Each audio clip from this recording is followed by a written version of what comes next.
guys, and welcome back to another episode. So today we're going to talk about elemental shamans and how you play them. You probably maybe have seen already my elemental shaman PvP movie where I just duel arena, talk over and go through how I play the spec. So in this PvP video we're going to talk about which talents you should use and which PvP talents and what Azerite traits you should use. So the first thing is, if I click right, is the talents. So for, let's say, this spec here that I have right now is the self-sustained spec. This means this is the spec that is the best in 2 vs 2 with double DPS, for example, or duels. So first of all, I really like to have Egg of Elements because I'm able to use 2 times Lava Burst. And well, if the charge comes, you know, the proc we have from Lava Burst called Lava Surge. If it comes, it will just give an additional charge again back, and of course it will still be instant charge. Earth Shock now increase the damage of Lightning Ball and Elemental Blast in there. I really don't like them, they are too much PvE over them, because Elemental Blast doesn't really give any, it gives like 100%, only 100 more damage than Lava Burst. So why have an Elemental Blast and Lava Burst when you can just have 2 Lava Bursts? The next one I would always take casting Lava Burst increase the net damage of your next nature or frost spell.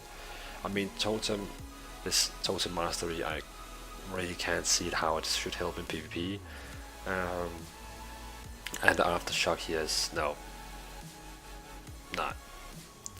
I only can see Master of Elements, and Echo of Elementals is actually going to help you in PvP. So the next one here depends on if you have a healer or no healer. If you have a healer, I will definitely go for either Static Charge if you want some more stun on it, or Spirit Wolf that will help you, well, decreasing the damage you take. But if you don't have a healer, I would 100% go for Earth Shield. Earth Shield is a very nice healing, and it's some of the best mobility, is not mobility, self-sustain that Shamans has ever got for not Restoration spec, but Elemental has now Earth Shield. This is like a very big buff. The next one you have High Voltage, Lightning Ball and Chain Lightning have 50% normal chance to cause a second elemental overload. So I feel like when I play PvP I don't really use Chain Lightning or Lightning Ball that much. So High Voltage would probably not be for me, because when I do PvP I mostly use my Flame Shock, my Lava Burst and my Earth Shocks and my Lightning Lasso and my, you can say, elements. It's not like I have time for casting Lightning Ball all the time, because you probably, when you play Elemental Shaman, you will be the one that always being hunted. So I will probably, in this case, I will not take High Voltage. You can stick between the Storm Elemental or Liquid Magma Totem. So you can summon a totem to the target location for 50 seconds that has Liquid Magma at random near the target for every 0.9 seconds, dealing 4,000 fire damage to all enemies within 8 yards. So you can either, well, if you take this talent here, then you can pop up your elemental, fire elemental, and this one here at the same time, and they can kind of kill the burst. Or you can take this greater elemental, so this storm elementals here. And while storm elemental is active, each time you cast lightning ball or chain lightning, the cast time of lightning ball and chain lightning is reduced by 3%, stacking up to 20% times. The bonus with this one here is that you also get a spell here. If I go into the pit, you can, okay, you cannot see it in here, but here down here, channel that energy of the storm you target, blah, blah, blah. So you can use a spell that channels energy to the target. The damage of this ability increased by 5% every time it deals damage. So doesn't really seems like it has, no, it doesn't have any, it's just channeling it unlimited as long as it is living, so it's dealing pretty much damage. So Storm Elemental is of course helping a lot with damage, but if you probably want to have a very high burst spec, you should probably stick with Liquid Magma instead of Storm Elemental. For the next one here, it still really depends on if you have a healer or no healer. Nature's Guardian is definitely the one I would take without a healer, because when you go down on 35%, you will instantly heal for 20% of your maximum health. And this can occur every 45 seconds. Ancestral Guardians will be the one I will take if you have healers, because then it doesn't heal that much, but it helps on the healing. So you're kind of helping your healer when you pop up this and do a lot of damage. Windrush Totem is continue grinding all allies who pass within 10 yards, 60% increase movement speed.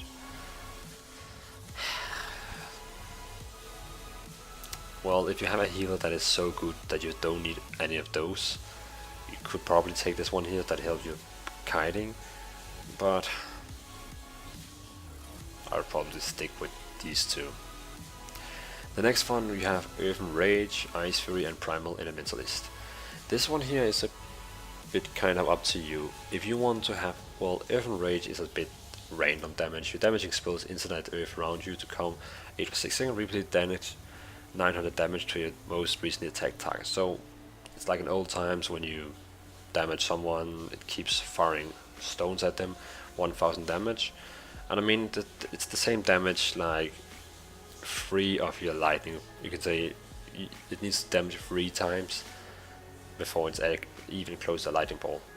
Or you can take Primal Elementalist that makes your pet 80% stronger. And when I duel or play 2v2 with a, you can say DPS, I highly recommend this one here, because this one here makes your pet so much stronger and it helps you so much with bursting down the enemy. Elementals are 80% more powerful than regular elements with additional abilities, and you gain direct control over them. So I will probably stick with this one here because it really helps you burst. I know that elementals have 2.5 minute cooldown, but it helps so much with the burst. Ice Fury, you could also go with this one here if you would like some more mobility. So remember, when using Ice Fury you can use it one time, and the next 4 Frost Shocks you're dealing is dealing 100% more damage. So right now Frost Shock dealing 3000 damage. That means the next 4 Frost Shocks will deal 6000 damage. That's actually even more than Lava Burst. So Ice Fury could probably also be a choice, but remember, it deals a lot of damage when you cast it, like a Lava Burst, and after that you can throw 6000 damage Frost Shocks. But again, then you're saying goodbye to a very strong pet that probably could save your life while you're not able to cast for Ice Fury. So that's kind of up to you. For the last one here, Unlimited Power, I'm not even going to talk about it, it's only for PvE. Don't ever use it for PvP. Stormkeeper and Sentence, it's quite up to you. Stormkeeper is probably when you play double DPS combos and duels. Ascendance is if you play 3 versus 3 or rated battlegrounds, or battlegrounds where you actually have time for casting. But if you're playing double DPS where everyone will always go you in duel or arena, I would always go with Stormkeeper. I know in my latest movie I used Ascendance, but it didn't really work out. So Stormkeeper is the one that you're going to use when actually playing a duel or double DPS. And Ascendant is for 3 versus 3 and battlegrounds. So that was the talents. For the PvP talents, I would probably go with Swelling Waves. That is, you can say, when you cast Healing Surge on yourself, you are healed for 50% of the amount 3 seconds later. So when I cast 1 healing on myself, I will get the same healing, just 50% strong, 3 seconds later. Spectral Recovery, when you go into Ghost Wolf, you heal 3% of your maximum health every second, and you actually also move faster. And my favorite PvP talent is Lightning Lasso, and when you use it 6 seconds you're actually stunning a person and deal damage to them. I mean, if you're playing against in an arena and someone is very close to die and you use it on the healer, he's stunned very long time, and your other damage friend can almost kill the damage without the healing can do anything, because you can put your Lightning Lasso on him, you can hex him, and you can wind shear him. It's kind of overpowered.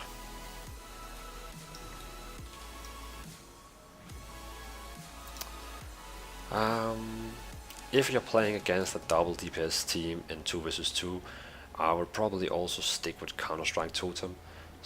So all the damage they deal to you, they will get directly back in the face if they are inside 20 yards. So if you're playing against, let's say you meet a Warrior and a Death Knight, you have to use Counter-Strike towards him because they're going to kill themselves. Over in here is not really, I don't really recommend any of these. So now we need to talk about Azerite traits, and Azerite traits is in your helm, shoulders and chest. You're going to get these traits. It's very important that you can try to stack some of the effects. Example, right now I have my shield build. That means my helm, shoulders and chest is all stacking up shields. So 11,000 shield on my chest, 11,000 shield on my shoulders, and 11,000 shield on my head. They all stack together, so you can see I have a shield of 37,000 shield. That's insane, and you refresh every 30 seconds. So that means a warrior, the first 4 seconds he will damage me, it will just be dealt by the shield. He cannot do anything for me the first 4 seconds. So the thing about stacking these traits is not that easy as it sounds as, because as you can see here, this chest here is coming from, it's from a raid, I think, lower blessed. Where is it from? Yeah, I think lower blessed is from the raid, and the shoulders are from, no, the shoulders are from the raid, and I'm not kind of sure where the helm is from. But the problem is that these items here is from different places. The shoulders are from the raid, but the helm and the chest is not from the raid. And that means when you, let's say you're just doing PvP all the time, and then you only get PvP gear. And as you can see, my PvP chest here has the wolf pack spirit instead, and my PvP shoulders has this one here. So when you get items, you don't really choose which trait you get. You get some traits in here that you can be lucky for. So of course you can be lucky to get some of the traits that is what you wish for. If you wanted to play with the shield build, it can be hard, because then you need to go into the raid to get these shoulders here. You have to go to do what it takes to get these 2 items here, and then you have all 3 shields. Keep in mind that Blizzard still says that eye level is the most important, so if you get something that is higher eye level, you have to break your spell.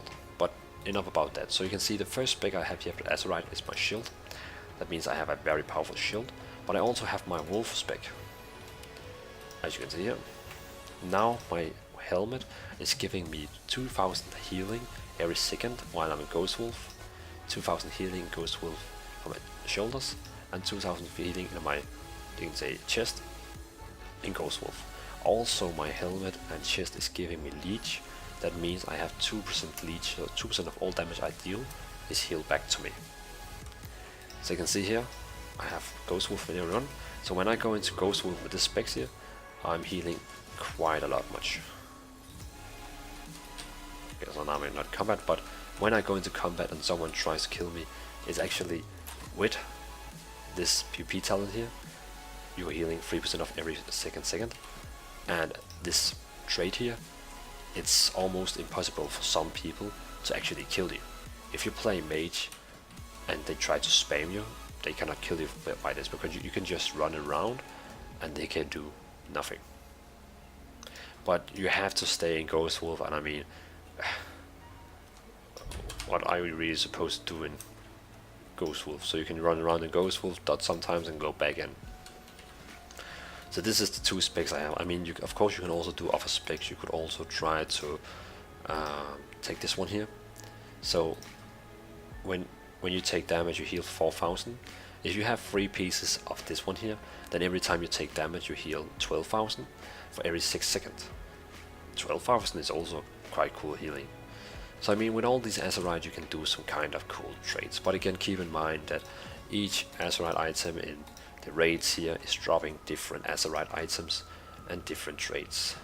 Example, this one here, while no enemies are within 20 yards you heal, and this one here gives you the shield and actually also the healing.